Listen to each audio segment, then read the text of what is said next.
how did you get so good at mixing? Now, this is a question I got the other day, and I wanted to kind of approach this in a little bit of a different way because there's a real honest answer here.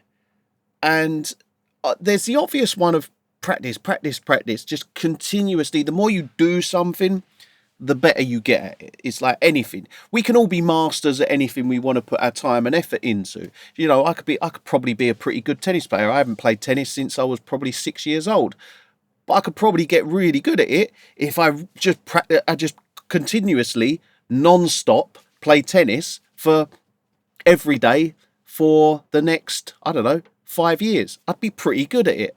So anything anything like that. So the number one is just keep doing it, dude. More. Say for instance, right, you want to just practice with tracks. So take stems off your friends. You know, take the stems, even if they're never going to use the mix that you do. Take the reference, their mix that they've done. Get the stems, make your own mix up. Download stems. Try and mix as much as possible. Right? It's difficult because unless you get a wide range of songs, it's hard to practice, because what you don't want to do is you don't want to really practice on your own songs. You can, but you can't practice in the same way on someone else's songs. You approach it very different. So you'll approach it in the sense of a totally fresh perspective, and you'll probably get a better mix because you have no prior investment into the song. And it's very difficult to mix your own songs because you see it in a different way to how you see a song when you haven't listened to it before, and you're picking up the stems and mixing it from with no prior knowledge of the track.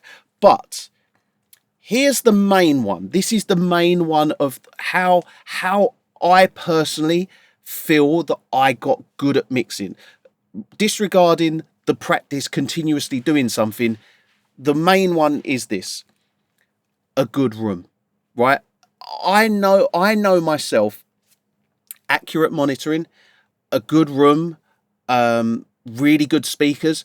Once you get all of that stuff, your mixes, they become so much better, because what you're actually doing is you're listening to the music how it actually sounds, and that makes a huge difference. And I always say this: it's like as if, like using inaccurate monitoring that's not accurate to how it truly sounds in a bad room, for instance. It's like imagine if you was to mix in a good room but stick kind of cotton wool buds in your ears type thing and block all your ears up and cut off some of the frequencies. It's going to make a difference. You're going to mix differently. I stand by the fact that part of the reason why I get a good mix is because what I'm hearing is accurate, and I've spent lots of money on good monitoring, good room correction. The other day I put in some PSI AVAAs, and they're like, what are they, about £3,000 each?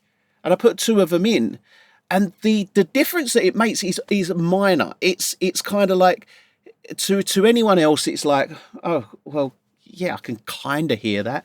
It's nothing major. But to me, it's like, wow, that low end just becomes so much more accurate. It's tight. It's how it should sound.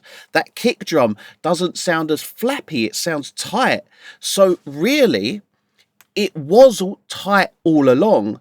But then I'm using a compressor without the AVAAs to make it tighter, but I'm making it too tight, kind of thing. So that's the importance of an accurate room, and it really does make a difference. I've worked in bad rooms, and I know myself the difference of mixing in a bad room and then mixing in a good room. There is a big difference, and you will get it's the difference between a bad mix and a good mix. It really is. It's like kind of mixing in HD, having a really good room.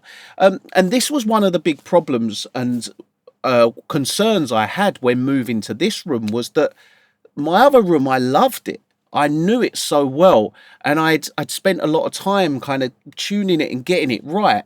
To then move to another room and kind of go, I hope it's going to be the same. You know what I mean? And thankfully it was. This room arguably is a better room, and I've really I took a lot of time and effort to make this room the best it could possibly be.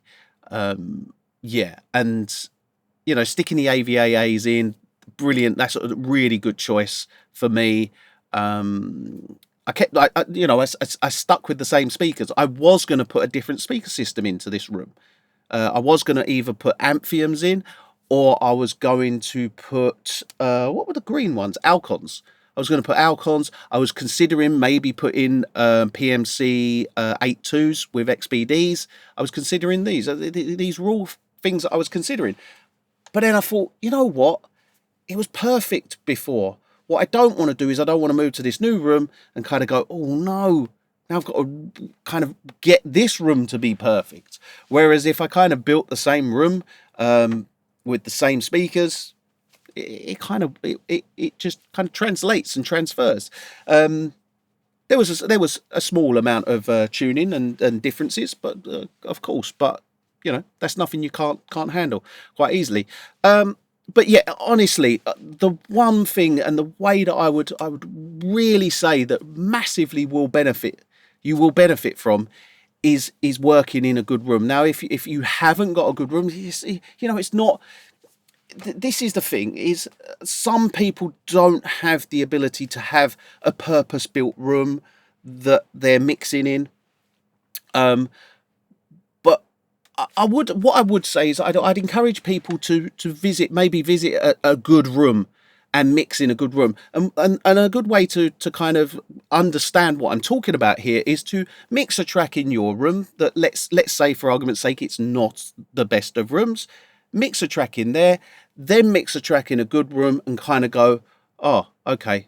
You can compare the two and you get an idea of, oh, right, okay, I get that. Like, look, this is why every mastering studio you ever look at, is in a purpose-built room, because at the mastering stage, at the final stage, it's so important that there's the accuracy of that room, and what the mastering engineer hears is let's say perfect, because you like, let's say for argument's sake, you've not got the best of rooms and you've got, I don't know, knolls all over the place at the low end, or you're not using a sub, for instance, and you can't hear those sub frequencies, and then you're overcompensating for the subs and things like that, or you've got this kind of rolled off kind of frequency in the high end, and then what you're doing is you're then bringing it up to make it sound like it's got these high frequencies, but really it's dipped, and it's like you're overcompensating for things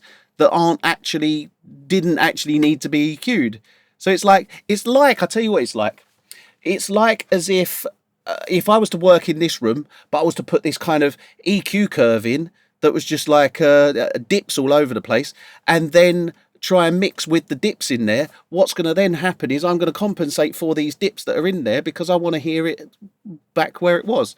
I don't know, I'm just sitting here now telling you the importance of a good room, and I tell you that based on prior kind of experience, the experiences that I've had I've had not the greatest of rooms, then I went to a brilliant room, and I directly noticed the difference between having this kind of not so great room to having an amazing room.